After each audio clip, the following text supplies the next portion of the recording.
Yo, what's going on, guys? JetXC here, and I quickly want to talk about the game and how I've been enjoying it. Overall, it's been a great experience.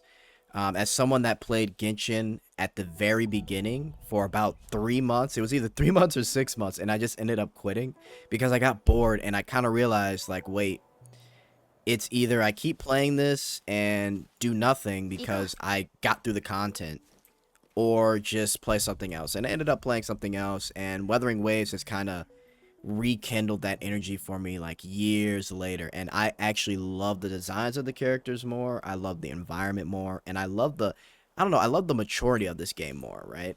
I really don't know how to explain it. It's interesting thinking about it. But anyway, I don't want to yap too much.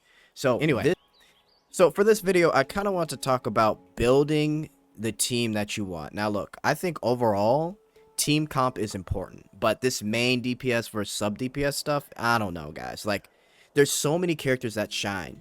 Dan Jing, Tao Chi, Cao Charo, Ji Yang, Zhan Jin. A lot of people thought that Zhan Jin wasn't that good. Dude, if you're out in the field, she AoEs an entire mob of monsters and makes everything so much easier for you. Rover is a very good DPS unit. This is like the first time I've ever played a unit for this long that was the main character of a story in a gacha game.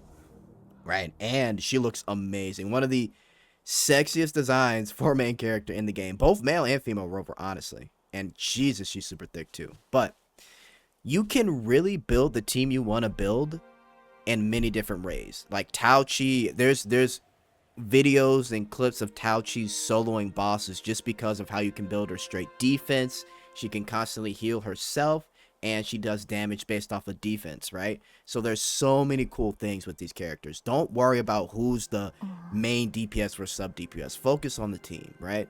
So let me show you real quick. Currently right now I'm rank 30. My data bank is at level 12, about to be 13. Now, the Resonator team that I have, my main team is Rover, Zhanjing, Varina. Now, my two DPS units is Zhanjing and Rover, but I tend to use Rover as the person that's going to take most of the buffs because her ult just does a ton of damage and it's AoE. So, as well as her wow, slow down. As well as her Residence Liberation skill, or her Residence skill, it's also AoE as well. So I tend to like using Rover to get rid of mobs. And typically in boss battles, she's really good too. So here's how I've got things done, right? So if we look at Varina, I've got a Moonlit set. She has energy regen, and she's got a buff for the next unit. So let me dig into detail here for you. And I've talked about the Moonlit set within a previous video, so check that out. But after using Outro skill, increases the attack of the next Resonator by 22.5% for 15 seconds. Okay? And on top of that, energy regen as well with the Moonlit set. Very important. Now, Varina herself, her Outro skill gives all characters on nearby team gain 15% of all type damage deepen for 30 seconds. So the damage deepen is a multiplier that goes on top of the damage you already do. So if my Rover's total damage, and this is just accumulated, is 8,000 right now, but the 15% gets added on to that 8,000 as all type damage deepen. So it lasts for 30 seconds. So what I do is I switch off Varina. I go to Zhan Jin. Her outro skill, Residence Liberation, gains 38% of Residence Liberation damage deepen for 14 seconds.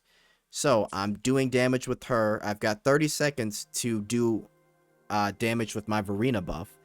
Once I'm able to get the Concerto energy for the outro skill, I switch on to Rover, and then Rover will do 38% damage, Resident Liberation damage, plus 50% overall damage. So when I'm attacking, and then when I use my ult on Rover, I'm doing tons and tons of damage, guys. And on top of that, Varina, she can heal, right? So she's a very good healing unit. You can heal with her heavy attacks. Her Resonance skill does spectral damage, and her ult also heals as well. So it's pretty interesting. Or actually, does her ult heal? I think I got that wrong. Let's see. Nourishes nearby, rapid speed, dealing special damage. Yeah, okay, it does heal. So keep all of this stuff in mind, guys, because it's very, very important when building a team. So that being said, that's how I've been able to get through a lot of this content.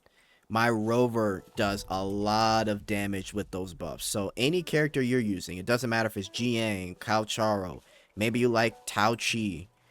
Remember that there are many ways to build characters. Like, people are maining Dan Jing right now, and she's a 4-star unit.